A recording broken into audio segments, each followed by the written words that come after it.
Yes. So moving on to the next slide, we would not say, so why does this conversation matter? Why is it important that we understand how it is or what it takes to stand out as a data analyst? So, I mean, as a data analyst or even a regular office person, they use data. A regular person that's not an data analyst or that does not even understand maybe SQL queries or Power BI or virtualization tools and all of that, they still use data one way or the other. So everyone pulls data. Yes, everyone uses data. Everyone pulls data. Everyone has to use data. If you're working in an organization, you have to use data. You have to have data at your fingertips. But it's only few that turn that data into actions. So, I mean, look at the stat. 300K people, 300K plus analysts are hired every year. I mean, to show you that the field is actually booming, especially now that people are beginning to understand the importance of data and how data helps to drive informed decisions. Like basically, if you have a company, you have an organization, and you're not using data in that organization, then you're doing something very, very wrong. In fact, you're literally building your company to fail because you're not using the right information at your fingertips, right? And that's why there's a very high rise in data analysts. Like, I mean, 300K 300 plus analysts are hired yearly, right? So it's a booming field, it's a booming field, but it's also very crowded. You cannot, I mean, 300K worth of 300K people yearly, and there's still more out there that don't even get these jobs.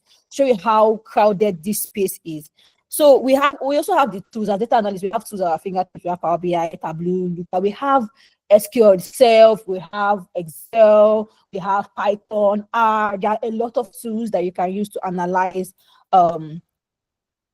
data, right? There are a lot of tools you can use to analyze the data, and because I mean, 90% of tools everywhere. There's 90% of there's no tool you would want to think of as a data analyst that you need to analyze something to get whatever it is that you want to do that you will be able to find. There's no tool anywhere, right? So what now makes true impact, right? Standing out takes more than clean that, but about 10% of people, 10% of these 200K people that we see are being hired actually make impact, right? Yeah, in fact, I would even argue that less than 10% make impact. A lot of people just go to, as a data analyst, just go to, tick their boxes, tick their tags. Oh, this person said I should build this dashboard. I built it. It's looking very beautiful and neat and it's wowing. Like even the person is impressed with his own work, right? Some people are writing SQL queries, beautiful queries, and he's doing what they're supposed to do. But we need to start ourselves one question as data analysts: are we really making impact? Are we really doing more than what we should be doing? Are we even doing up to what we should be doing? Not even thinking of more, right? Being a data analyst has nothing to do with it has less to do with analyzing data and more to do with how that your data is impacting the business world, how your data is impacting the growth of your organization, right? If you're not able to measure or track that growth milestone as a data analyst, you are saying that this data analyst was able to help this company go from point A to point B, and you're able to say that confidently with your full chest, right? And it means that you're not making impact. You're just ticking the boxes, right? You're not owning your role, or you're not owning your role in that business, right? You're not thinking as a strategic leader or as a strategic partner of the business. You're just there as a worker doing his job and collecting the salary. So yeah, so okay. So who is this for? Who are we talking to? I'm especially talking to early career analysts, those people that are trying to break into the data field and establish their presence. Because it's like I said, the industry is crowded. So for you to stand out as a data analyst, you have to be able to do more. You have to be willing to do more than just build beautiful dashboard or write beautiful SQL queries or write awesome Excel commands or Excel formulas, right? You have to be able to think outside of the box. I'm also talking to mid-level analysts that are tired of just being the go-to person for beautiful dashboards, right? You want to start seeking strategic influence. You want to be the point man in the business. You want to be the first person they reach out to when the business is having an issue, when they know that when it comes to us making strategic information or strategic decision or even gathering the right information, there's this person that we can go to because we trust this person's decision in terms of data. right? You want to be that person in the business. You want to go to that point where you cannot be overlooked. That's it. You want to go to that point in your skill, in your work as a data analyst, where you cannot be overlooked, right? Because you're bringing on not just the skill, but you're not bringing not just the skill, but a high level overview of understanding of what that business needs, right? So I'm going to give examples. I'm going to give examples of myself and how I started out in the industry as a data analyst. Then we're also looking at career switches. I'm sure there are a lot of people that probably they just decided to switch to data analysis or being a data analyst. They were doing different one thing or the other at a point, right? So we're also looking at career switches, people that are transitioning into the analytics field and they want to start strong, right? So I always tell people that being an analyst, right? You need an analyst any point in an organization. So for even career switchers, right? If, say, for instance, you're a HR person and I said you want to go into data analysis, yes, that's like a switch. But even as an HR person, you need data one way or the other. So being able to now understand data analysis and apply it in your field is going to give you a stronger edge, because at that point you understand the business, you understand what it means to be a HR person, you understand what the KPIs of HR or HRs are. So using data to now help you achieve that KPI would make it easier, faster, and it's also because you understand the business, you are more effective. Like people would now look up to you more. Do you understand? That's the reason why these days you will see roles like HR analyst, you see roles like sales analyst, you see roles like operations analyst. There's a reason why these days people are no longer just telling people as data analysts. They're not breaking them down into roles, because people are now beginning to understand that you need more than just making or building that, but you need to understand business. You need to be able to say from your sleep, while you're sleeping, somebody comes, wakes you up and says, oh, in this particular department, in this particular company, what is going on here, and you're able to say it, you're able to explain the bottlenecks they have, milestones that they've moved to, and how data has been able to help that company go, or that department or that team move from point A to point B. So that's why these days people now niche down their analysis roles. So they tell you, oh, you see roles like sales analyst, you see roles like digital marketing analyst, you see roles like operations analyst, HR analyst. It's because they're not this understanding that just having a broad data overview, or having a broad data overlook of things of business operation does not work. You have to start niching down to understand business key business indicators, like understand what the business needs, understand why the business needs what it needs, asking the right questions, right? Please confirm that you can still hear me. Let me be sure that I'm not speaking to myself. Okay, thank you. Thank you very much. So, common mistakes analysts make. What are the common mistakes that analysts make? One is only learning tools, not business context and industry specifics, right? So, yes, I mean, of course, learning tools is very important. Like that's like the most basic thing you can do as an analyst. But one thing that most people fail to do is just learning business tools or analytics tools and failing to understand business in itself, business context. So it doesn't even have to be like, oh, maybe you are working, you don't have to wait until you get a job in a particular industry before you start understanding that industry.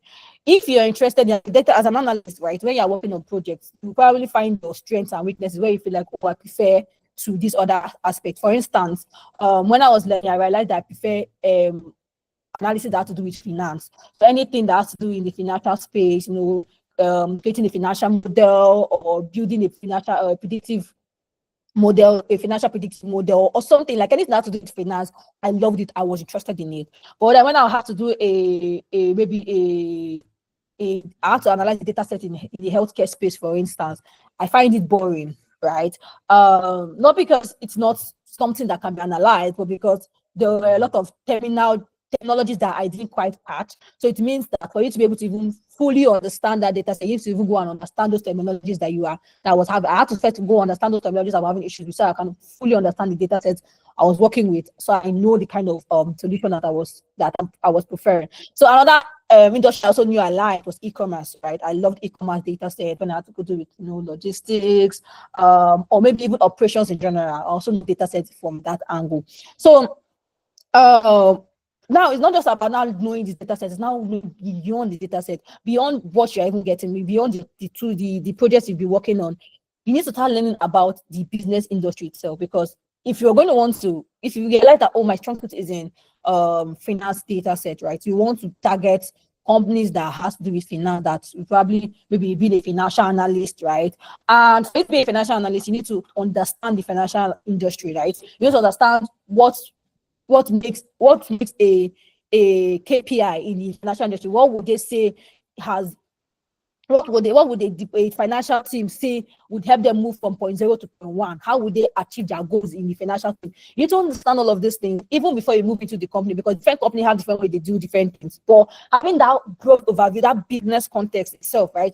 Industry specific, understanding industry terminologies even before you get to the industry helps you stand out. So that way, when you're able talking in an interview, right, and they're asking you some things and you're able to respond with that, like for instance, now say you have an interview and then you apply to be a supply chain analyst, and then somebody's asking you that what are SKUs, or maybe the person is giving you an instance, and the person is saying SKU, person is bringing up things like SKU, person is bringing up things like different, or maybe using different supply chain terminologies, but you're lost, right? You don't understand what it means, you don't understand. You probably would even be able to work on the data, but because of the terminology that's been thrown at you, you don't understand what that means. You've not heard it before in your life. So you get lost, you're confused even before you even start. So that's going to be a big flaw, because it will mean that you have no experience in that industry. But the truth is, you don't even need to have experience, because all you just need to know is what you really need is to be able to understand how to analyze the data, right? But some people say, oh, I will learn on the job, right? But most industries, they do not want to get people that will learn on the job. They want people that already know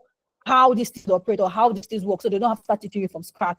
So if you're interested in an industry, you probably see that, okay, from all of your projects you've been working on, you find out that these are where your strengths lie.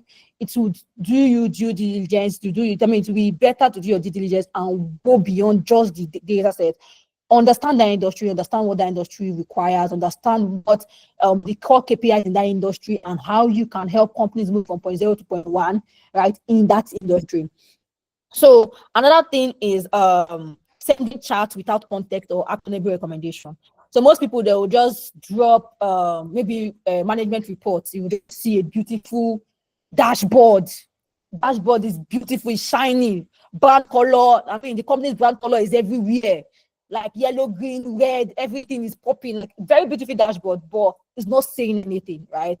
One of the strong suits of being data analysis is being able to tell stories with your visualization. So you want to be able to tell stories so that you don't have to be there.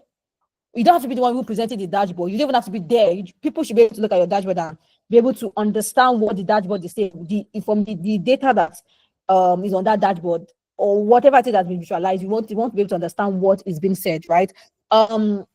So sending across, apart from just the dashboard, sending a report that explains the result of your dashboard and your own recommendation based on what the data is saying is what makes you stand out in the organization, right? So at the end of the day, not just about, oh, this dashboard is doing this particular team is doing so and so in sales.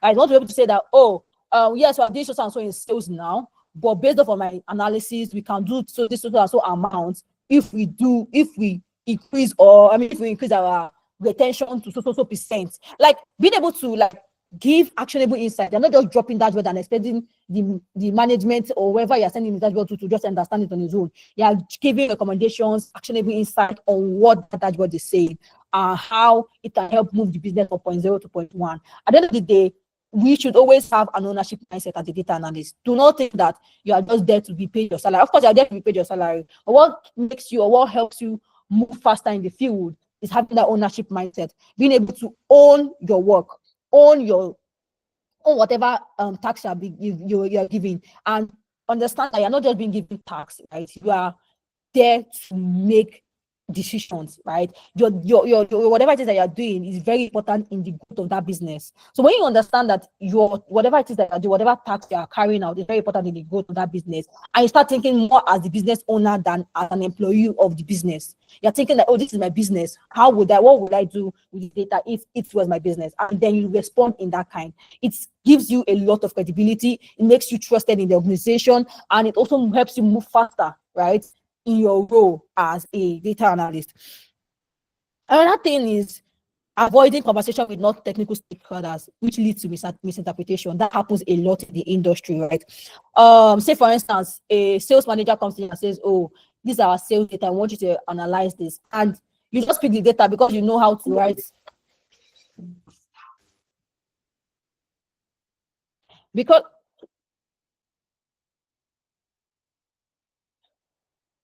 okay, so please can you hear me?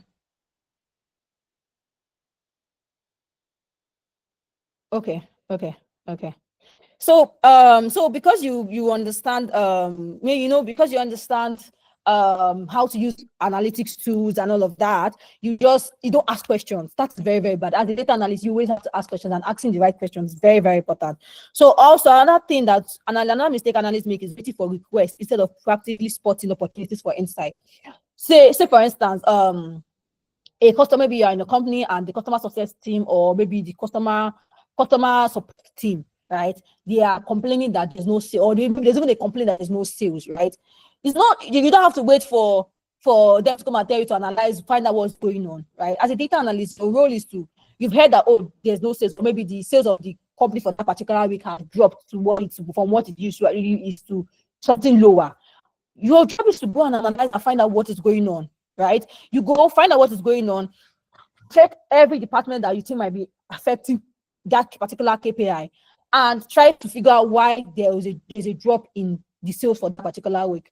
Or maybe you hear that we have the company has low retention, right? You want to find out why there's a low, why customers are turning, why customers are leaving the company. You want to know why the customers are not, or maybe if it's an app, you want to know why customers are not using the app, right? So you are going to analyze, find out, okay, what is going on, why is this happening, so that you can now help them make informed decisions. You don't want to have to wait for them to tell you to come and do it until you did. Once you find out there's a problem somewhere, it's when you're more proactive, when you fix the problem before you're asked to fix the problem.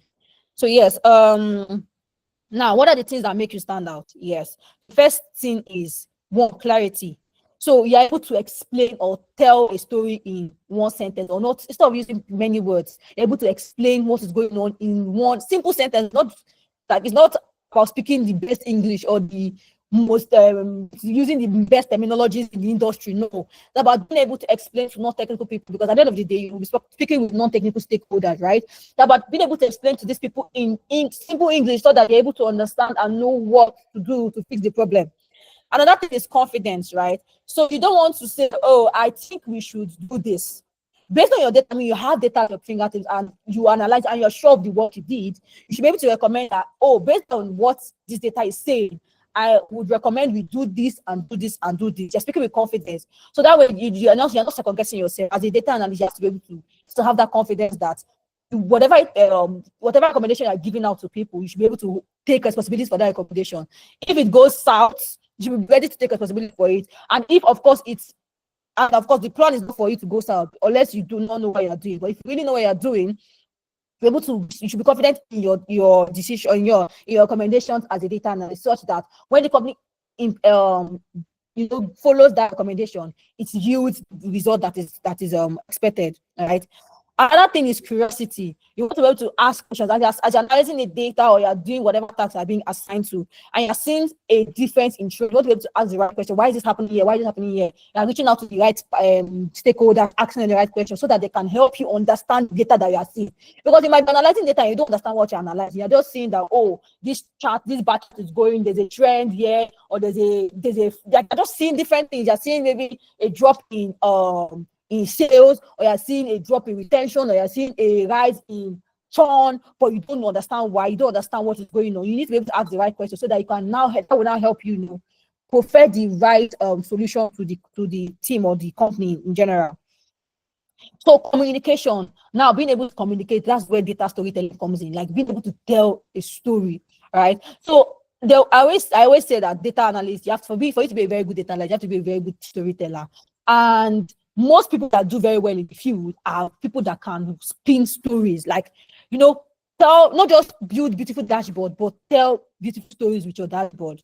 But it's not just about building the right chart or using the right visuals. It's being able to explain what your chart or what your dashboard is there for the purpose of your dashboard, and why whatever insight you got from that analysis you did, you're able to explain why this is happening. And of course, that's because you've asked the right question already, so you had a very good context as to what is going on, and that way you're able to now, like, prefer solution. When you're asked questions, you're able to answer. When different scenario, when different scenarios shown at you, you're able to answer because you fully understand the business case, and you are able to now visually communicate that, like, not just visually, but also orally communicate that to stakeholders. That was one of the things that can make you really stand out as a data analyst, being a data storyteller. Like, you have to be very good at telling stories. You have to be very good at talking. It's not just about doing sitting on computer all day. You have to be very good at communicating. Very, very important. So this, I always say this is my as an analyst, this is the career pyramid that you should look out for. First, foundation. You want to know the foundation. That's the basics. Like, know your tools, know everything. Then next is now is the impact layer of things. Understanding the business, understanding what cross-functional collaboration, working in different departments, different teams, having insight from different departments. So being an analyst, like I said, most companies these days now, they just niche down. Okay, they just want you to be stuck in finance, be stuck in data, marketing, be stuck in sales, be stuck in operations. Like most departments, most companies companies that actually really have like very good money, they just give and put analysts in different departments, right? But in a Nigerian startup, it's not usually always like that. So you will find that, you're working in just marketing, right? You will see that you're a data analyst and you have to analyze data for all the departments in the company. So being able to understand different cross-functional needs, like under different departmental needs, you understand, this is the need of marketing team, this is the need of customer team, customer support team, this is the need of sales team. You're able to understand them. Now, because of the fact that you understand all of their needs, that gives you a bigger picture of, okay, what does the company need in general, right? So having that impact layer, like at the end of the day, you're thinking business, or you're thinking as a business, or you're thinking as strategic leader. You're making decisions, and you're making recommendations as the owner of the business. So you have that mindset at the back of your head that, this is what I should do as a business, as a data analyst. You have that mindset at the back of your mind. It helps you move faster. And then the last one is the influence layer.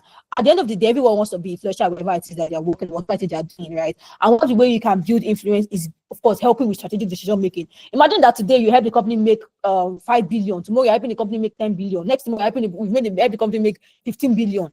There is no way that you would not be referred in that company. Like, you will be very, very important. You'll be held in high esteem in the organization. And of course, before you know it, you start growing in your role from just being a junior analyst, you are now a senior analyst, and before you know it, you're even probably a VP somewhere or doing something. Do you get? And you just find that you are growing in your role because of how the kind of impact you've because of the influence you have in the organization. So now, how do you build your brand? I mean, the online presence, where you post your work on LinkedIn, on your WhatsApp. I mean, I always tell people post on WhatsApp too, because you don't know who's looking at what. You don't know who like, you don't know, anybody could see that, remember that, this my friend does this thing, and I have a uncle somewhere that's looking for this person, right? So I mean, I've had people who are giving me opportunity like that because of what I post online, right? So, and I also had myself also help people with opportunity, because I remember that, this person does this thing, and I think the person can, do this particular role that a friend of mine or whoever is looking for. So posting online, both LinkedIn, even on your WhatsApp status, let people know what you're doing, make notes about what you're doing, let people know, be able to associate your what you do with your name. So when they think of data analysis, they're thinking of your name, right? So post everywhere. Like, online presence is very important. That cannot be overemphasized. Then of course, offline presence, to speaking to people when you go out for tech conferences and telling people that this is what I do, right? And this is how help business move from 0 to 1. So you're talking to people, participating in discussions, selling yourself. Offline presence also matters. And then the last thing is your personal vision. So you need you also need to understand what you want to stand out for, what you want to be known for, right? And you don't have to be stuck in one place. So you can start out as a data analyst today, and tomorrow you're a data data, maybe database administrator or a database developer, or tomorrow you're a data engineer, or next tomorrow you're something else, right? So you need to be able to chart your course, like be able to define what you want to be known for. Right? You don't have to. You can start out as a data analyst to just help you build your step in the field, and then but your vision is to end up being a data engineer, or your vision is to end up being a database developer, right? So all of these things are things you're able to chart your course and then follow that path judiciously, not just make when you going get stuff, you now slack and then just go sleep somewhere and just give up on being an analyst. No, you want to keep at it, because at the end of the day, they always say that at the end of the day, it's those who stick to what really matters, or those who stick to what they want they get what they want. So yes, you want to also be able to understand your personal vision and follow it, go for it. So we'll be rounding up soon. I'm going to try around and hurry up. So how do you want to level up? Now, practical ways you can level up, analyze outside of work. Basically, anything that you see, or like I said, industries that you like, you can go to a local business that and tell them, oh, you want to help them to, make informed decisions. Even in your church, you can help your church in that. If it's your community, or maybe events, right? You want to be able to, wherever it is you think you can lend your skills. Try to do that. That's the only way you can go. When you're not working in just personal projects, you're also working like on real life project. Even if the project is not giving you money now, but adding to your experience, right? So anyway, analyze outside of what you're doing currently, analyze outside of the project you're constantly working on. Try to try your hands on different things, and also do not be scared to go to try your hands on different industry. You might not know where you would niche down on. So try as much industry as you can. Try your hands on health, finance, sales, logistics. Try your hands on different industries so that you can now say, oh, this is the one that I think, these are the ones I think that I have strength in. Then share your process online, of course. Then one mock A/B test. What does this mean? Meaning, you're an analyst, you've learned all of these tools. Now you want to be able to run a test on yourself, right? How good am I? How good do I even think I am, really? So how do you run mock A/B test? Like I said, you can go work for you can lend your skills to different organizations, right? Or go online. There are data hackathons everywhere. Join a data hackathon. There's on Kaggle. Kaggle has a lot of hackathons all the time. The point is not for you to win. The point is not for you to, of course, if you win, that's beautiful, right? But the point is not for you to win. The point is for you to be able to try your hands on new things, meet new people, network with different people, because these hackathons will help you, connect to different people. So try your hands on things, even things that you think you've not done. If you've not probably written Python before, and the hackathon that they ask you to do, you have to write Python. Challenge yourself. Yes, you've probably not written Python your entire life, but challenge yourself. You start from one day, right? So you might not even be the one writing the entire Python code at the end of the day, but the fact that you were involved in that project, and even seeing what Python was able to do to help you guys, get to where you were in that project, would even give you, maybe help you to, muster that courage to learn Python, to go beyond what you're currently learning. So another thing again you can emphasize is join community, join analyst communities like this, other communities. There are a lot of data analysis communities everywhere. Join as much community as you can, because that's where you get to meet like-minded people. When people are learning new things, you'll be able to follow the trend because you know what people are learning at what point in time, right? So that way you're able to follow the trend and also level up in your skills.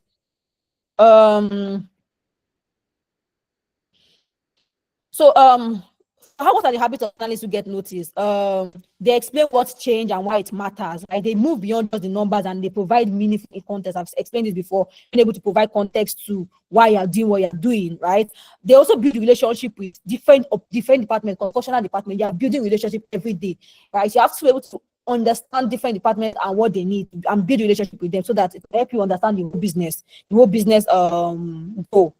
Then they also ask tough questions that would challenge their assumptions rather than just helping them deliver things. They are basically asking questions. They are trying to understand why things are not working. They are trying to understand what is happening. They are asking tough questions, right? You are holding stakeholders accountable for whatever information they are giving to you, right? So these are the things that can get you, noticed. Another thing is always learning, right? Learning. Like you can never stop learning. Like always learning, sharing what you learn with your community. Like that would help you, learn more. When you're sharing with people are asking you questions, they're also dishing out what you know, they are learning. Even if you think you just started out now, you can just gather a group of friends that you think that they're not started out at all and share what you know. That would also help you, not only challenge you to go and learn more, but also help you even like retain what you've already learned. Yes. So key takeaways is being a data analyst, focus on the why and what's next behind the data. Don't just focus on data. This is a data set. Let's do Power BI, let's build a beautiful dashboard with this data set. No, you want to understand the problem, business problem. Why is this why is it important? What next? What is the next thing for this business? What is the next step for this business? Why exactly is this business taking this particular step? Right? You want to be able to solve business problems as a data analyst. You want to start thinking like a business owner. Like I said, you think like a owner, take initiative, connect your work to your overall success. You'll be able to measure your growth as an analyst through the growth of your business, because that is the point. They are helping you get to help the business make strategic information decision. So also I think another one will be telling stories that move people to act, right? So it's not just about building dashboards, about telling the right stories and communicating with your stakeholders so that they are able to use your insights to now make informed decisions that would move the company forward. So now, just as a bonus, this is just for portfolios, for those that probably are looking to building their portfolios, right? For those that are looking to build their portfolios, you want to be able to, your portfolio should have, the business problem, the story, data story, actionable insight, and measurable impact. So you want to have these 4 key things in your portfolio. Whatever data project, whatever project or project you're building on or you're working on, you must have these things. You should have let there be a clear business problem. Let this dashboard tell a story, or whatever insights are gaining tell a story. Let the dashboard or the portfolio show actionable insight, and based off on that insight, you now want to be able to show measurable impact based off on this particular analysis. If you put this and this and this and this in this particular you should get this result, right? You should be able to get this result based off on this, so you're able to not only show insight but also be able to measure the impact of that insight that you've preferred. So these are what will make your portfolio or your portfolio very unforgettable. These are the things that will make the portfolio unforgettable. So another thing, which is the last thing here, is this portfolio example. So you can take a screenshot of this. You can keep this somewhere. E-commerce projects that you can do, healthcare projects you can do, finance projects you can do, marketing projects, and all of these are kind of projects that you can work on. So you can just take a screenshot. I've also, I think they have the slide which can be shared to you, so you can just look through it. Thank you very much, guys. If you have any questions, just raise up your hand so that I can answer them. Wow, right on time.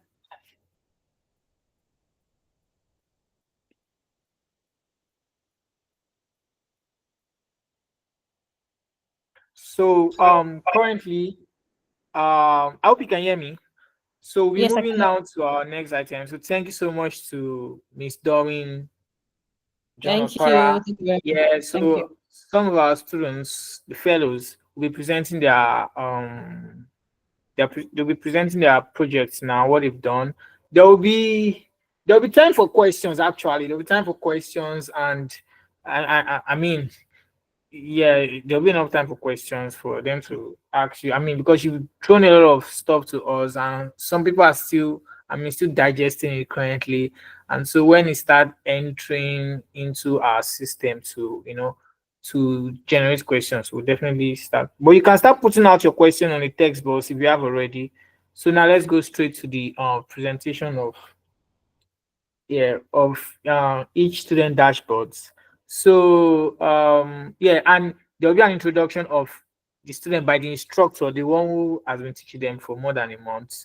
Yeah, she'll be introducing a student, and she'll be the one presenting, and while the students will be explaining what they did with their dashboards. So over to you, Blessing. All right, thank you very much, Ayodamope. Thank you so much, Doreen. I really enjoyed the session. I think Doreen has put a lot of things together in a very short time.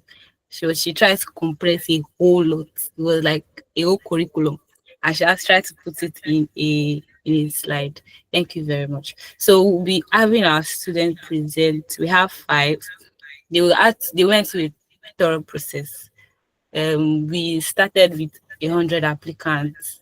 We started about 20 students, and we ended up with our last 5. So for DOB, we are not really interested in the number. We are just interested in people that we can teach and make sure that they can use this skill very well, whether they are moving into data analysis, or they are trying to use it in their current field. So we'll be having Ayodamope first. I'll share the screen and she'll just present for me. So Ayodamope, you have 3 minutes. Okay, good evening, everyone. I hope everyone can hear me. Good evening. All right, my name is Adesiyan Ayodamope, and this is my final project presentation on fashion product data analysis. So I'll be walking us through key insights, visual highlights, and strategic recommendation.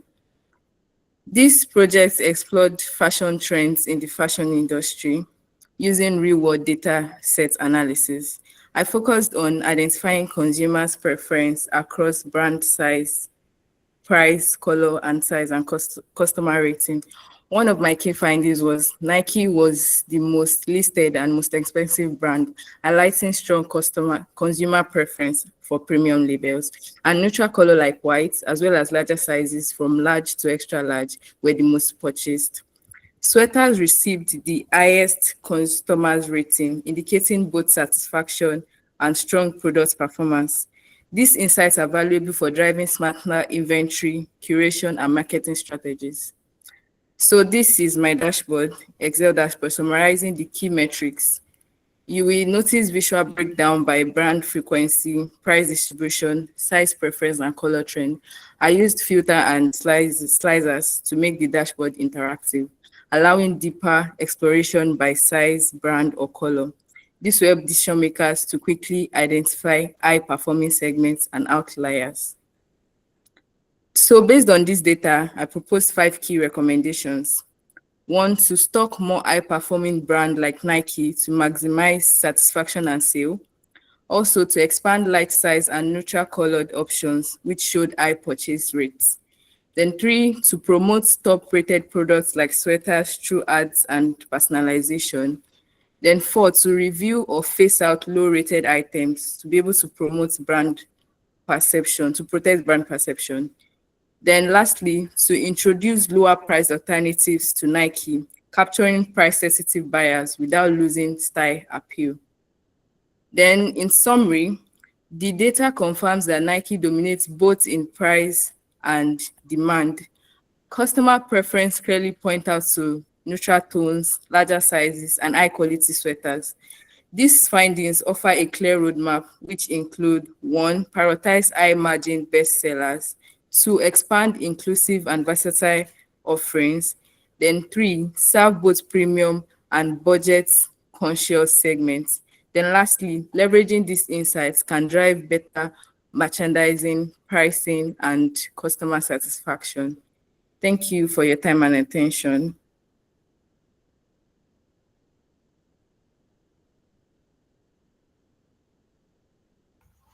All right. Thank you very much. Thank you very much, Ayodamope. So Taiwo Kent, you'll be going next.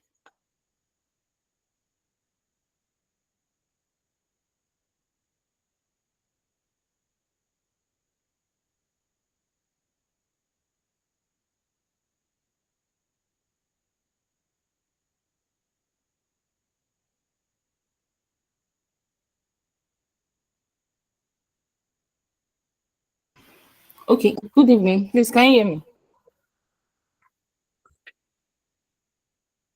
Okay, thank you.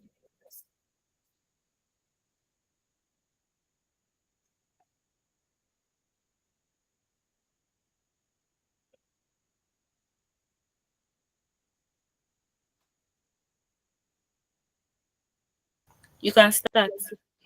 All right, ma'am. So good evening, everyone. My name is Taiwo Kent-Adebayo, and I'm doing a sales analysis, sales presentation on a supermarket, Blink IT Supermarket. So Blink IT Supermarket is a company, a supermarket that is located in the United States of America, and they have different branches and different stores at different locations within the country. And this analysis is to analyze their sales and the performance based on location, based on the store types, and also to recommend strategies to improve profitability for the supermarket. So all in all, I analyzed 17 items after cleaning the data, and the missing values were solved by finding the average of each item types, and altogether we have 17 item types, and the sum of sales for the company is $1.2 million. And in my analysis, I was able to analyze the best 5 and the worst 5 sales products, and I could realize that the fruits, as atomized fruits, veggies, and snacks, also frozen foods and dairy, the top 5 in their sales, and the worst, seafood being the worst items sold on their shelves. So also I analyzed 2 types of fat content products that is on their shelf, which is the low fat and the regular fat. And according to the analysis, you can see that the low fat items are higher. They are sold higher than the regular ones, which includes one that are a bit of high fat products. So also I also analyzed their sales items based on the weight. So I tried to check if the weight actually influenced the decision of the consumers, that is their customers, their buyers, to see if the weight influences their choices or the sales revenue. And I discovered that the weight has nothing actually to do with that. According to the graph here, the one below, you could see that the heavier items do not always mean better sales, as it gives a varying graph. So it has nothing to do with the sales of the particular item. However, when you look up, the graph there says outlet age. So comparing the outlet's age and the sum sales, I discovered that outlets that are way older, they decline in sales, where the best performing are the ones in their midlife, like the one in the between 5, 6, 7. They are doing well in sales. That could mean that the older ones need renovations, while the upcoming ones are doing best in customer services and the likes. Yeah, next slide, please. Okay, so I compared outlet types, outlet location, and outlet sizes. So in outlet types, the supermarkets have 4 major outlet types: supermarket type 1, grocery stores; supermarket type 2, and type 3. And I can see that the supermarket type 1 dominates in sales, accounting for up to 65.6% of the total sales. And grocery comes moderately after, but supermarket type 2 and 3 they really lag behind. And this could mean that the types should be checked or adjusted accordingly. However, in the outlet location, we have tier 1, 2, and 3. The location type, contrary to expectations, lower tier locations, they generate more revenue. That is, you can see that tier 3 is topping high. This could mean I could analyze that the tier 3 means that they are on underserved areas. That is, they have higher demand but less competition. So that means around there, a lot of supermarkets are not there, but there is a market that needs to be focused on. Outlet size, the medium size is also doing well compared to other sizes. There, I recommend that my recommendation, I analyzed it into 3. 1, renovation. That is that the aging outlet should be renovated and improved, especially in their customer service, because it's affecting their sales as it's declining. However, the next one is marketing. They should focus marketing on fruits, snacks, and household items because they are topping high in their sales revenue. And innovation. They should explore those low performing items. They should combine it with other items. There's a way they could do a joint selling so that their revenue is going to increase, and also the items too is going to improve drastically. So in all, I could say that the Blink supermarket, they're doing well. However, they should focus on renovating their older outlets and also improve the strategies used in supermarket type 1 could also be used in other supermarket types, so that um, the other supermarkets who can top eye in their sales. Thank you.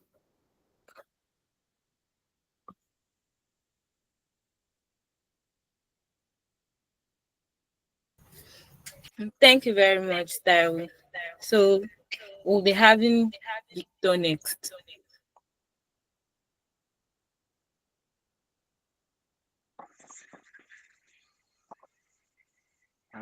Good evening.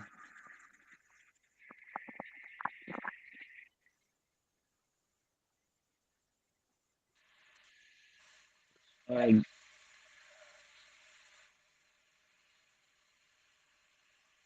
are you sharing the screen already? Okay. So, my name is Victor Odeyemi. I'll be talking on most reported cases, most reported diseases in Nigeria, ranging from 2000 to 2024. So, this project analyzes patterns in reported disease across Nigeria hospitals between this range and use, getting the dashboard from Power BI. The It ranges from a duration from reported cases of 102 million people, and there are spikes. Can you move to the next dashboard? Next slide. This is the dashboard overview from Power BI, and there are spikes from 2008 due to cholera and Lassa fever, and there are also spikes in 2020, 2015, 2022, and there are also drops in 2027 and 2023. All these are due to floods, major triggers of cholera outbreaks, and underdevelopment, under facility downlines, and poor sanitation. So the trend summary we have, I move to the next slide. That's where we have the trend summary of how the spikes and all the drops are due to various activities. The recommendation for this is investing in clean water and sanitation infrastructure, improving hospital reporting system and digital tools, and public health education during flood seasons. And we should strengthen our disease surveillance and emergency responses. The conclusion: behind every spike or drop in health data is a story, a reflection of environment, policy, and preparedness. This dashboard helps us to see insights into the light supporting and to minimize the future endeavors. Thank you.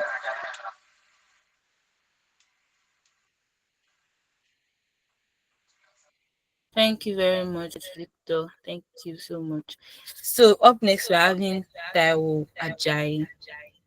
Taiwo Ajayi, you're up.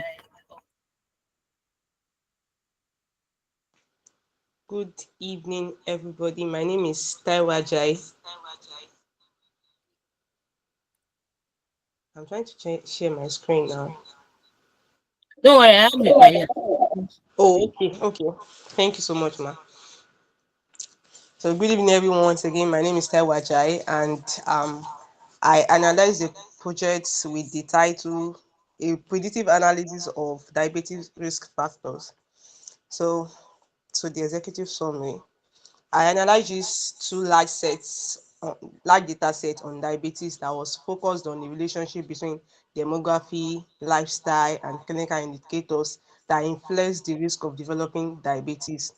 And these data sets were transformed and matched using Power BI, and it identified key risk contributors to diabetes, such as hypertension, high cholesterol, BMI, and glucose levels. And from this data that was analyzed, there were some insights that helps to support early detection of diabetes. It also helps to show some modifiable risk factors, which I will explain along the line. So moving on to the next slide.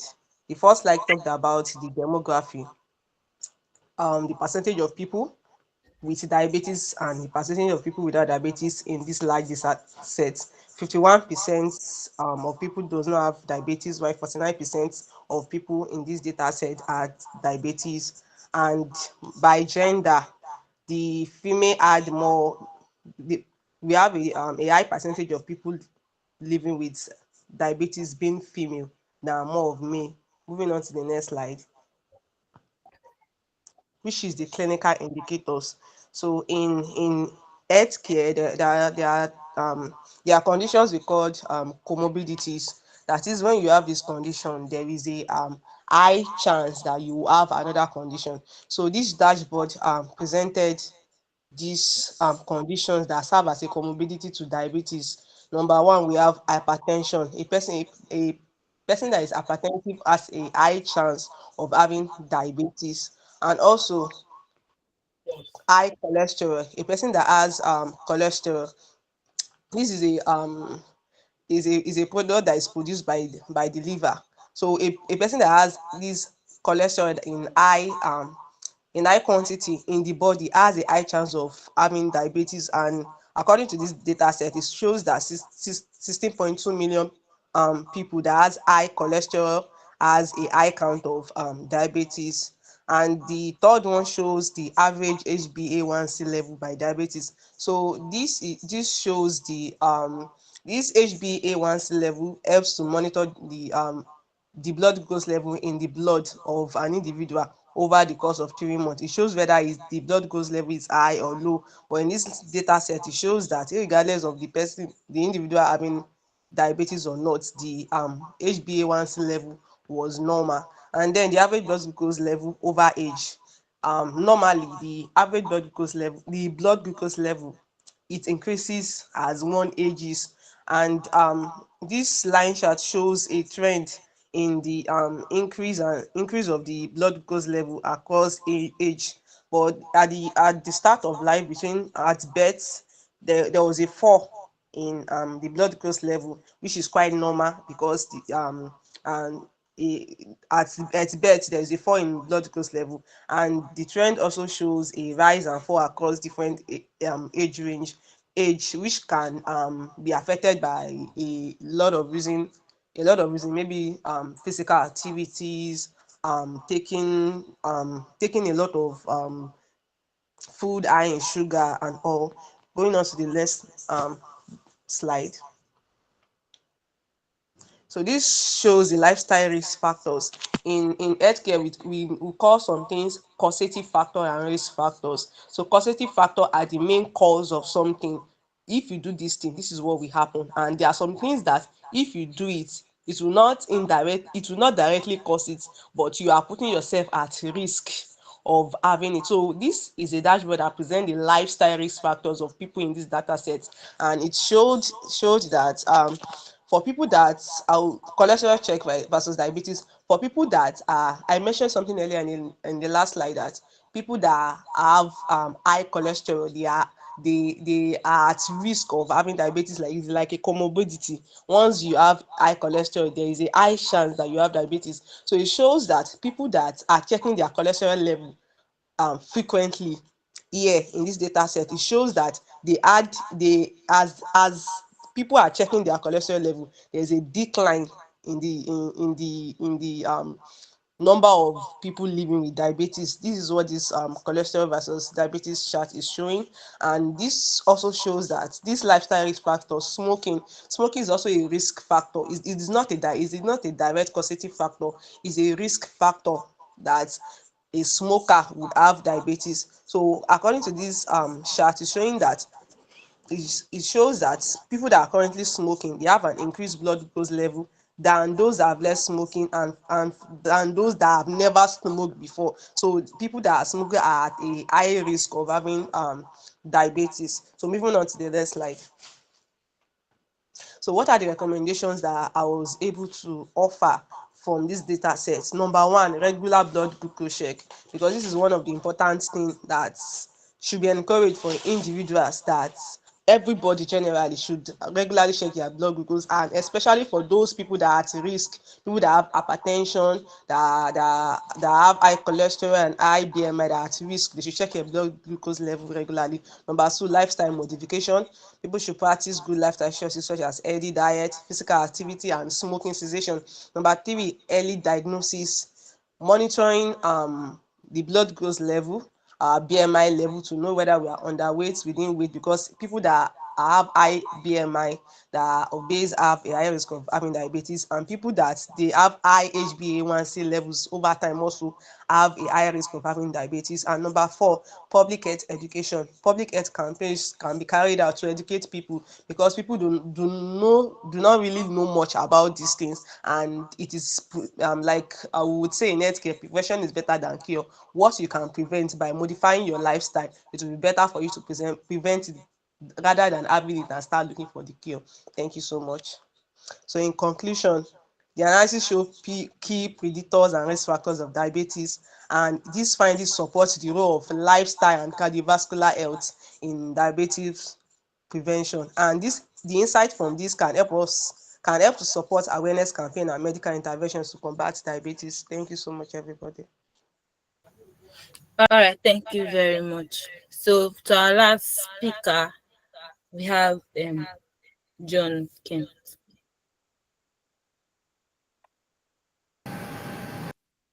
Okay, good evening, everyone. Good evening. Oh, okay, so my name is John Kent, and I'm going to talk about my data set that talks about customer behavior. And as we know, we come to the next slide, please. As a business owner or as a stakeholder in a business, you are one of your goal is to be able to determine what sells the most and what sells less, and also you're able to determine what is the rate of your churn rate or the percentage of your churn rate. Are you able to detect what is causing the churn rate? So are you able to know how to plan or how to forge ahead? As a business owner myself, or as business owner, this has been one of the challenges that we have, either with competitors or with fraud. So the executive summit is talking about trying to analyze a global e-commerce data set that talks about the demography, personal behavior, and risk-related information about e-commerce customer rates. And the key highlight in this presentation is we're able to target or to know customers with low loyalty scores, which obviously will show high churn risk. We're able to understand their engagement due to their emails opening and their purchase rates also. Then we're also able to understand the countries with the highest number of fraud activities and risk of being of shunning at the end of the day. Next slide, please, so that we will not take much of our time. All right, so this is the customer overview where we have the total number of 3,810 customers, and the gender is slightly the same, where we have just a little difference between the male category and the female category, and others who by means of not identifying themselves in this. We're able to also understand that the majority of the customers fall within the range of 25 to 44 age range, which gives the business owner an idea of their target audience. And we also understand the country or the customers by their countries, where we're able to see where the highest number of customers are coming from in this region. Next slide, please. So this next slide give us an insight into so if I was able to use my Power BI to show the slides, that we're able to see more in depth into this, because this is one of the most important aspects of this churn versus loyalty. So we're able to analyze that customers with low loyalty score, which is less than 30, um, show significant of having a high churn rate. So we're able to see that from here that the churn rate is from 0 to 1.0, while the loyalty score is from 0 to 100. So we're able to see that anyone that tends between 0 to less than 30, or let's say 40 from this, have high churn rates, with which are also tending towards the 0.5 to 1.0. And from our analytics, we're able to see the regions with that rate. And also, we're able to see the average churn risk by country, Australia being the first, moving to Brazil and Canada and other countries as the cases. And based on the data set that we have the sum of the average churn risk to be 298.3. And this gives us an insight that close to the average number of people using the or getting from the e-commerce platform tending towards churn risk. However, this also gives the customer insight that at the moment they are not up to the average, because the total is 596 and the current one is 298, which is closely or more than the average or close or in the middle of what they should think for. So the customer is having a view of having 50% of is a customer trying to shun, while 50% trying to be on the loyal side. Next slide, please. So the next slide gives us an insight into the fraud and behavioral dashboard. And we have the total number of customers, and out of these customers, we're able to see that just 129 of them having the fraudulent activities in this business, with the sum total of average of 1 million and 4 million total orders. And we're able to see the customer ID by their countries where they are located, and we're able to see the total number of purchase by these particular e-commerce based on their regions. So at the end of the day, the recommendation that we have for this particular client or customer is that they should focus on customers with loyalty score below 30. And the reason is because their churn rate is above 0.7. We have something we call customer journey value in business that shows you where customers that tend to fall. So this gives us an insight that when you have loyal customers, even if at some point you have bad products, they still stick or they still stand up for you. That's what customer journey value will tell us. So people that are showing by default attend to shun. So what should you do as a customer? Your goal is to focus on those 30, below 30%, and prioritize them in making sure that you reduce churn rates. Then we also are able to understand that to strengthen your fraud detection system, you should be able to monitor countries with elevated fraud rates also. And this by default would give the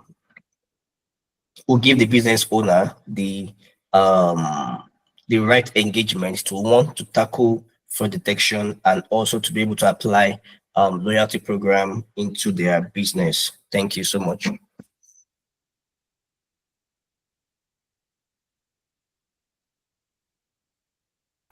All right, thank you very much, John Kent. Thank you, everybody. Thank you for listening.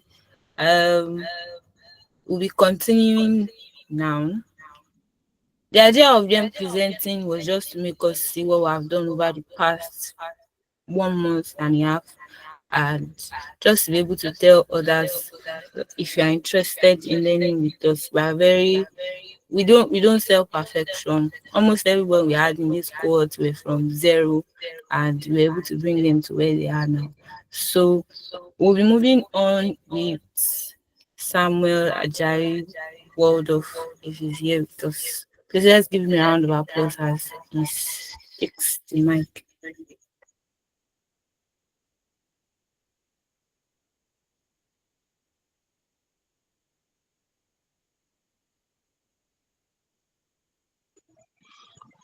Hello, everyone. Good evening. Please confirm you can hear me.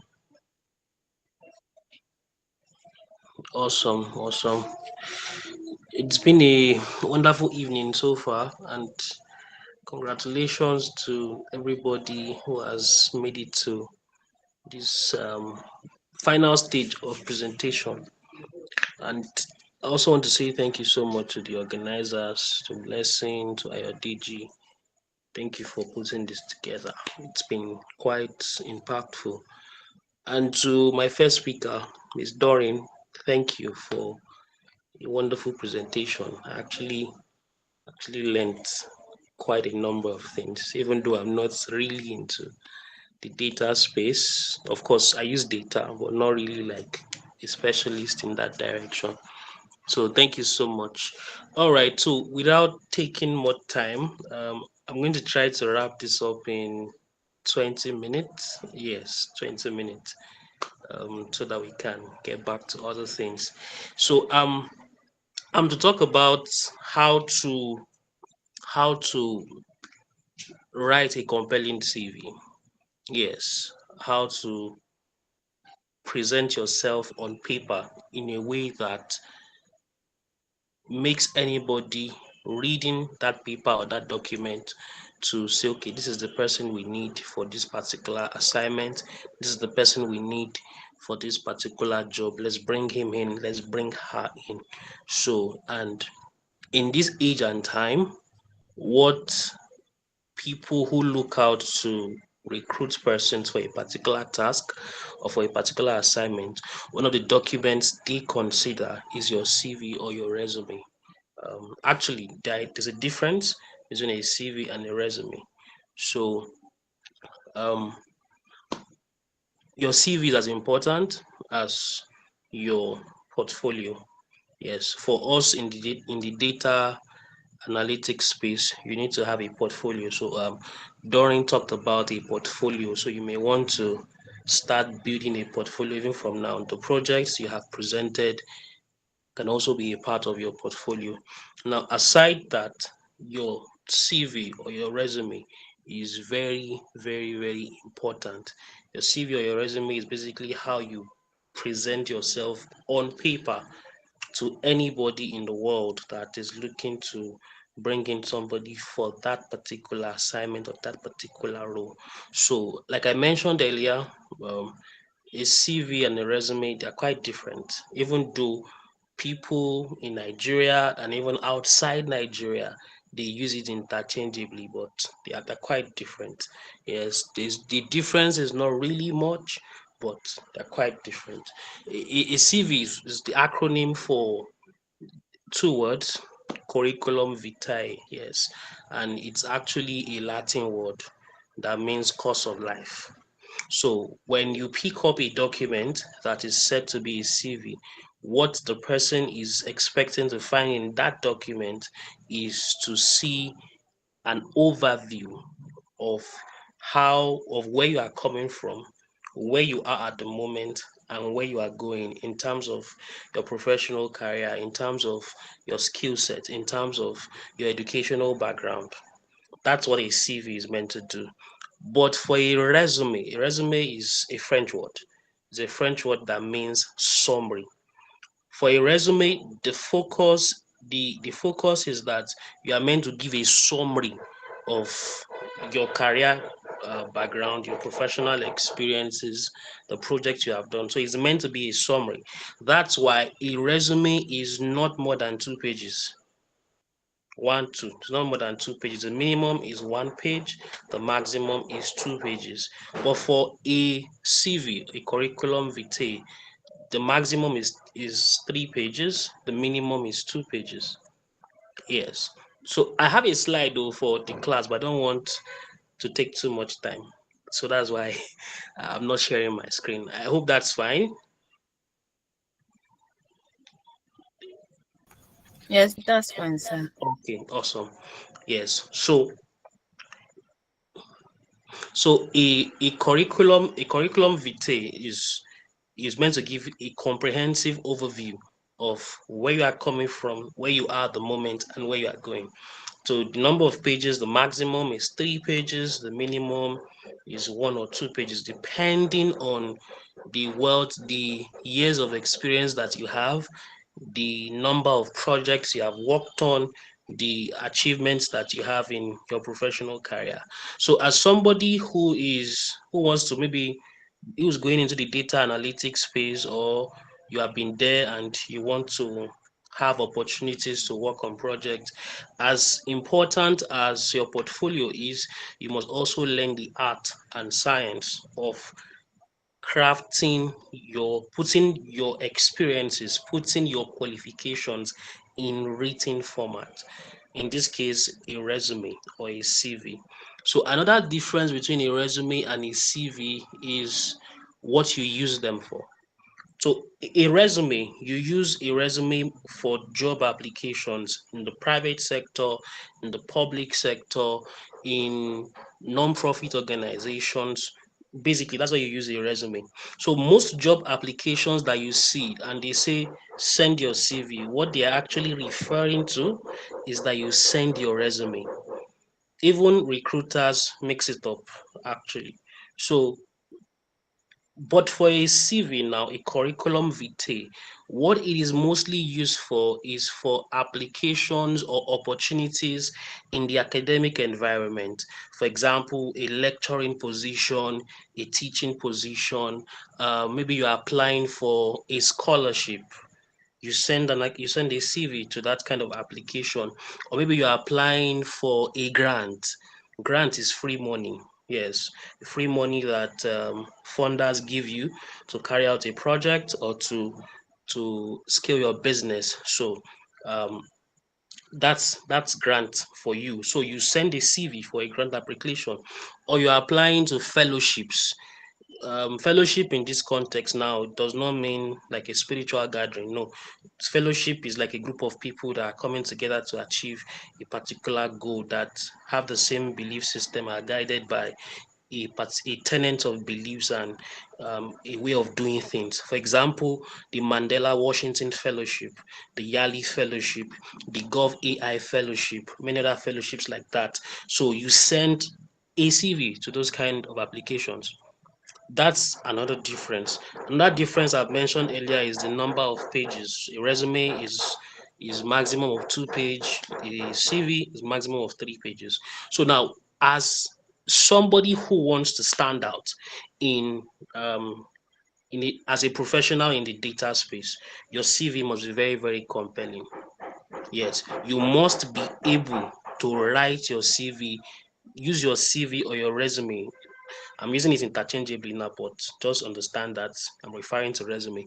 So you must be able to write your resume, not just writing, not just putting a group of tasks that you did. No, your resume should tell a story. Someone once said that nobody forgets an interesting story. If I begin to ask us now, if I ask us, okay, what was the most interesting story you had while you were growing up? Some of us, 10 years after we heard the story, we still remember till today. Why? Because the story was very interesting, it was very captivating, it was very attention grabbing. So you must be able to use your resume to tell a compelling story. You must be able to use your resume to convince whoever is reading it that you're the best candidate for that assignment, you're the best candidate for the job. According to research, anybody, a recruiter, reading through a resume or a CV, they only spend 6 seconds going through your resume or your CV. It means that your resume or your CV has a total amount of 6 seconds to convince anybody reading it they are the best candidates for whatever it is they want to bring you in for. 6 seconds. So you're now wondering, how does one person spend 6 seconds on a document and in 6 seconds they can make a decision whether to bring you for an interview or not to bring you for an interview? It's simple. It's to check, they have what they're looking for. So they check those things and they make that decision in a split second. One of the things that recruiters check out for, or anybody hiring for a position, I've been on both sides of the coin. I've been a job applicant and I've also been a recruiter recruiting for some specific roles. So I kind of understand the dynamics of both sides. So as a recruiter is looking for somebody who is not just about getting things done. As much as that is very important, it's important for you to get things done. You must know how to get things done. A recruiter or a business owner or a CEO who is recruiting for a particular role is looking for not just somebody who gets the job done, but somebody who also provides value while getting the job done, who also makes impact, who helps the business to achieve its goal while getting the job done. So one of the very, very important section that any recruiter pays attention to is your work experience. Is your work experience. You must be able to write your work experience in a way that is compelling. One of the mistakes that people do is that, let's say, for example, now you worked in ABC Enterprises. It's an example, it's a hypothetical example. You worked in ABC Enterprises and you worked there for, let's say, 2 years, 2022 to 2024. So let's say you worked there as a, okay, let me use the example. Let me use our current field now. You worked there as a data analyst. So you worked from 2022 to 2024. So one of the things you should also do as you're writing that experience is to state what you did while you were in that role. So as a data analyst, let's say you created dashboards, you analyzed a lot of you analyzed the sales of the company, you analyzed the feedback from customers they were getting, you created multiple dashboards and all that. You did all those deliverables, right? When you are putting that in your resume, you don't just write that, okay, you analyzed dashboard for the company. No, that's, yes, you did that, right? You did that. That's very correct. But that does not help the recruiter to know your performance, to know if you are actually good at what you do. The way you should, let's say, for example, you analyze in a month now, you worked on let's say a minimum of 10 dashboards. You created 10 dashboards, right?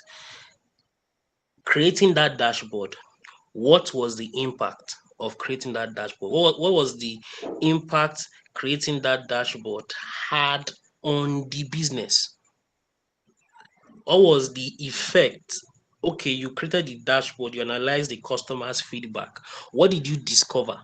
And how did what you discover helped the company to make progress, helped the company to make profit, helped the company to fulfill its aim and objective, to fulfill its mission and vision?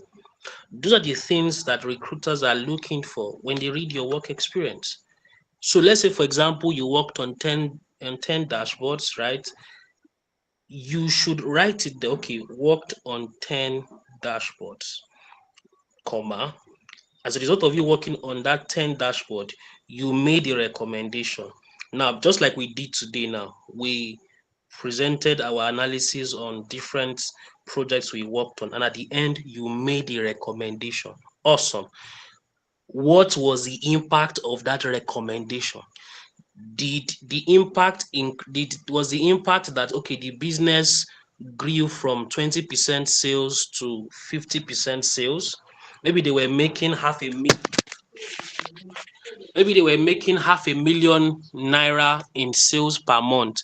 As a result of your recommendation, they were now making more than ₦500,000 in sales. That's 50% increase in sales. Or maybe as a result of your recommendation, the turnaround time is the time it takes for you to deliver on a project. So maybe customers were complaining that the turnaround time was very, very slow. So as a result of you analyzing the customer feedback and making a recommendation that, okay, we need to respond to customers faster, and they acted on that recommendation, the whole team acted on that recommendation, turnaround time increased from 10% to maybe 50%. That's a 40%, turnaround time decreased. The time it takes to get a project done is the turnaround time. So it decreased from maybe 40 to 10. That's a 30% reduction in turnaround time. That is what every business owner is looking for. They are not just looking for somebody that gets the job done. They're looking for somebody that actually makes impact while getting the job done. So in writing your responsibilities, when you are writing your work experience section in your CV or in your resume, you must also include your achievement. Use numbers, use percentages to quantify your achievement, to quantify what you have done. They don't just want to see a bullet point full of responsibilities. Okay, I analyzed 10 dashboards. I wrote 5 codes. I did this, I did this. They don't want to see that. They want to see how did what you did in that particular role, how did it translate to impact? What was the value that you brought as a result of doing that particular task? So that is the first thing you must note. So one of the key sections in your resume that you must pay attention to is your work experience. And let me also give us this tip.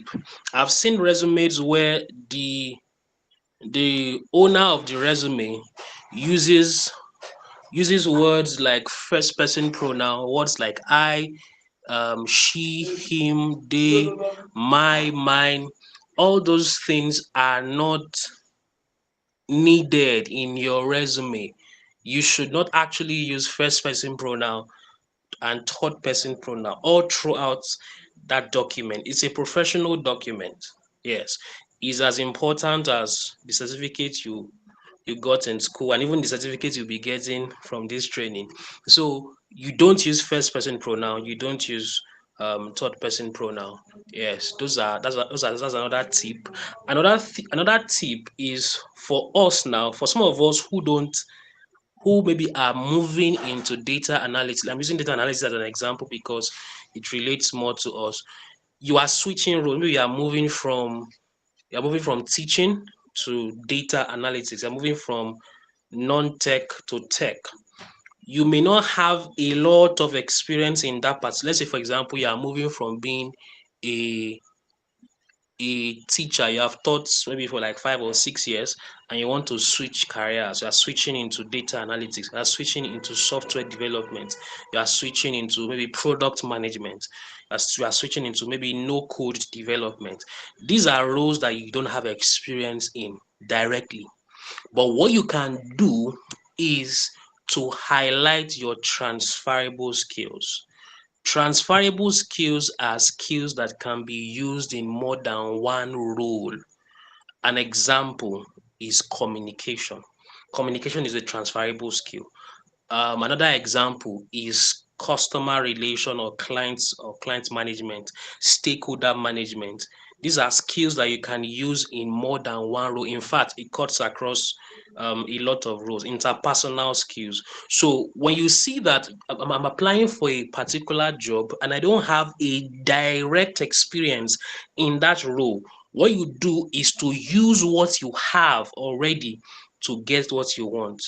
Use the present experience you have, maybe as a teacher or as a banker, to still apply for that particular role, but highlight your transferable skills. So, for example, now you want to apply for a data analytics role, and you only have experience as a teacher, right? So what you do is to sit down and you compare and contrast. Okay, as a teacher, what are the skills I have obtained as a teacher? As a teacher, you have obtained the skills of curriculum development, you have obtained the skills of communication. As a teacher, you have the skill, writing is a skill. You also have the skill for stakeholder management, because you do PTAs, Parents Teachers Association meetings. You relate with parents, you relate with the principal of the school. So you come to data analytics, they need somebody who knows how to maybe manage client inquiries. They need somebody who knows how to analyze dashboards, even though you have not really analyzed the dashboard for a company. What you have are your projects, right? So when you're writing the description of the things you did as a teacher, you can write something like, okay, for example, now parents comes to school and they complain about their children's academic performance. Okay, this my child, he does not read at home. He only comes to watch Telemundo or Nadio Wide and all those things. You get those complaints from like 5 parents, right? And you as a teacher, you have sat down to be 5 parents are complaining about their student too. How do I help this student? What you are doing there is actually data analysis. Yes, what you are doing there is actually data analysis. But because you are doing data analysis in the context of a teaching role, you're not necessarily building dashboards. Okay, you're not necessarily building dashboards or putting all the graphs and the boxes. You are actually analyzing real-time feedback from parents. So you can use keywords like, okay, analyzed 10 plus parents feedback regarding the performance on of their children. That's a data analysis word. That's a data analysis keyword. So the point is that when you are moving from a role you have a lot of experience in to a role you don't have much experience in, you highlight your transferable skills. You highlight the skills that you have obtained in that particular role that can also be used in this new role you are applying to that you don't have much experience in. You highlight it.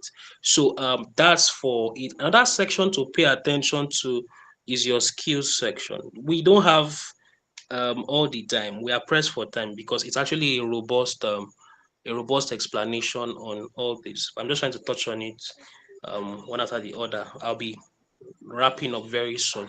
So another section to pay attention to is your skills section.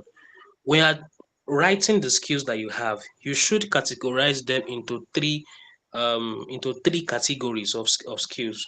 The first is your soft skill, your technical skill, and the tools that you use. For roles like data analysis that are much more technical, you must highlight your soft skills, your technical skills, and the tool stacks that you use. I know there's SQL, there's SQL, there's Power BI, there's Tableau and all that. You must be able to state the tools that you use. Then also your technical skills, data visualization and all content design and all that. Then soft skills are also very, very important. There's something that people believe, and the belief is that, okay, you don't need soft skills. Some believe you don't need technical skills. It's a lie. You need both. Yes, you need both soft skills and technical skills to stand out. Another section to pay attention to is a professional summary. And that's actually the first thing after your contact details. The professional summary has to do with explaining who you are, what you have done in time past, and the value you are bringing to the table. So, for example, a result-oriented data analyst rather, I beg your pardon, a result-oriented analyst with 5 years experience in creating award-winning dashboards, something like that. So your professional summary should consist of who you are, what you have done in time past, and the value you are bringing to the table. These sections are actually what make you stand out. And these 3 sections is even what the recruiter checks before they even check what is the name of this person, Gongo. And yes, okay, is he on LinkedIn? Is he on Facebook? And also, let me also add this: if you don't have a professional LinkedIn account, you should have one, and it should be tailored to the particular field you want to go into. There was a time I was recruiting for a role, and this lady sent a resume. The resume was so whack, like it was so whack, it was not good. I was tempted to say, okay, let me discard this resume, but I said, let me just check her LinkedIn. And I checked her LinkedIn, and it was well optimized. So I was surprised, like, you sent a resume that is not optimized, that is not according to the professional standard, but your LinkedIn is well optimized. That's an irony. So as much as you need to pay attention to having a compelling document, that's your CV or your resume, you must also pay attention to maintaining a professional online presence on LinkedIn, on Facebook, Instagram, and other platforms. There was a lady that lost a job opportunity because on Facebook she was being tagged in pornographic videos, in sexual videos. And the way, the way Facebook tagging works, right? If they tag you on a particular post, if you have not like done the settings on your own account that any post you are tagging, you must review it before it appears on your timeline. If you have not done that setting, it will automatically appear on your timeline. And this lady was being tagged in pornographic videos. That's how she lost that opportunity, because the recruiter just said, let me check her Facebook. And he checked her Facebook and he was saying pornographic videos all through her timeline. And she was not the one that was posting it. The person tagged her.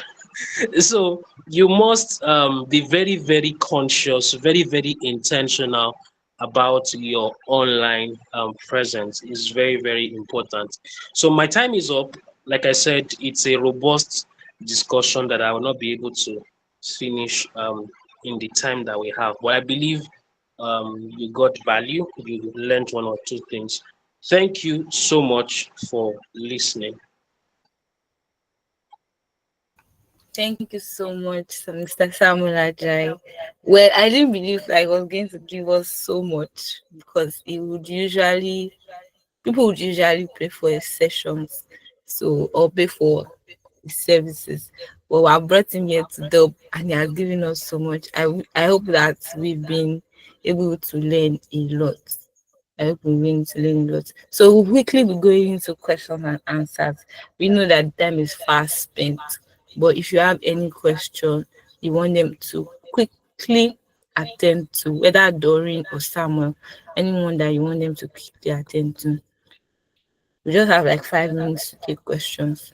Anybody? You can drop them in the chat, but I'll prefer if you just unmute your mic and speak.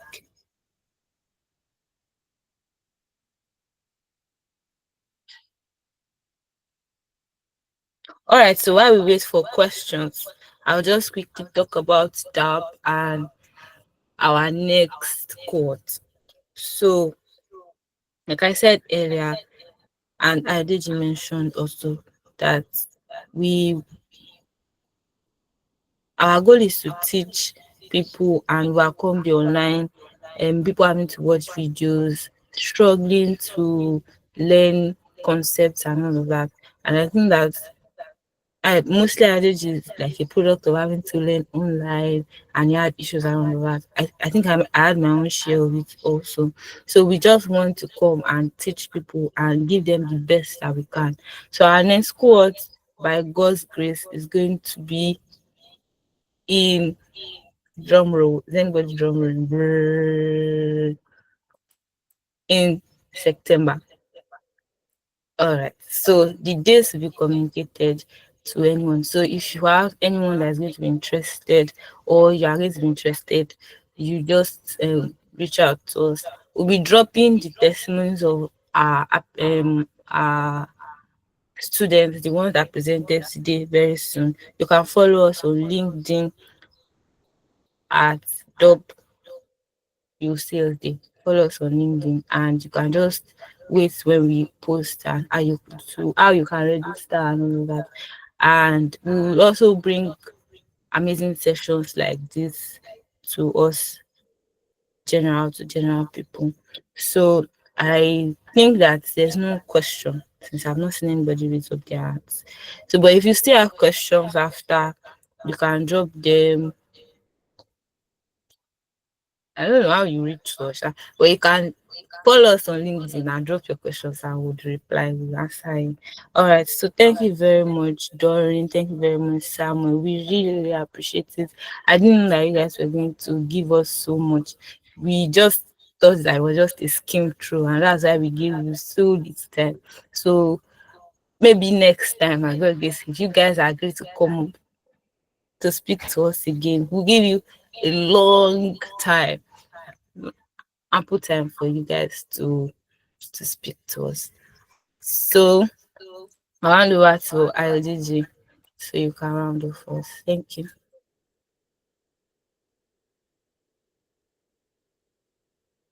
Okay, yeah.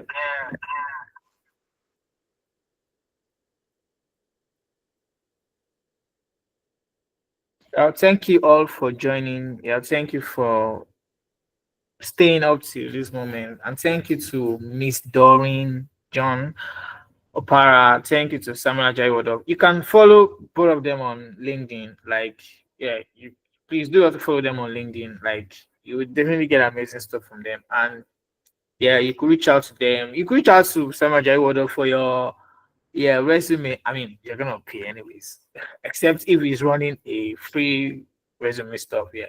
So just like Blessing said, yeah, the next course will be coming up September. And yeah, there'll also be one surprising cohort too. Well, let's keep that sharp. So to round off finally, yeah, we spent 2 hours here. We thought we'd just be using 1 hour 45 minutes, but I mean we've spent more than that. And this was because we brought two wise speakers here, and we really thank you for your time. So yeah, I want to drop our LinkedIn. Yeah, I'll be dropping it now. It's just very simple. It's okay. Let me just drop the link now for those that would just like to follow us, and we are very much interested in helping people out to just learn their skills and perfecting it. Just like we said, we are not really concerned about the numbers. We are not concerned about people saying, we've trained over 700 data analysts, blah, blah, blah. I mean, and Nigeria is still the same way. You've trained thousands of people, Nigeria is the same. So we are particular about at least training people, let them know what they're doing, and let them be able to beat their chest. Just like Doreen said, you can beat your chest and say, I did this. I mean, so that's what we're actually particular about. So just click this link. It will take you to our LinkedIn page. Yeah, this one I sent. So just click it. It will take you to our LinkedIn page. So I think it has an admin link, but once you click it, it will definitely route you to our LinkedIn page. So yeah, thank you, and yeah, we hope to see you some other time.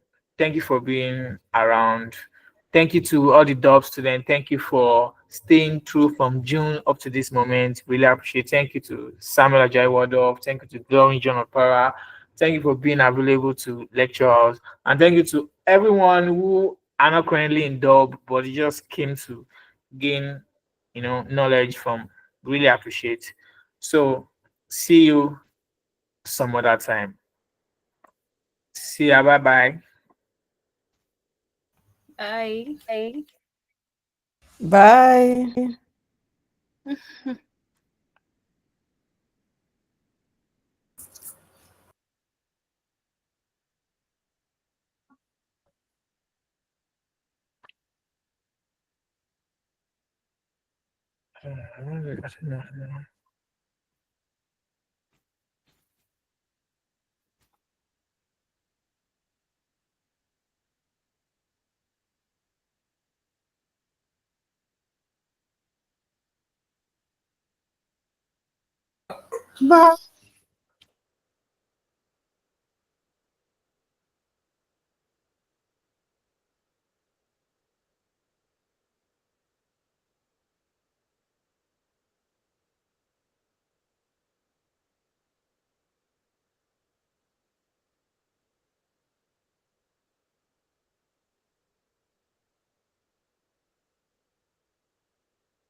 Hello.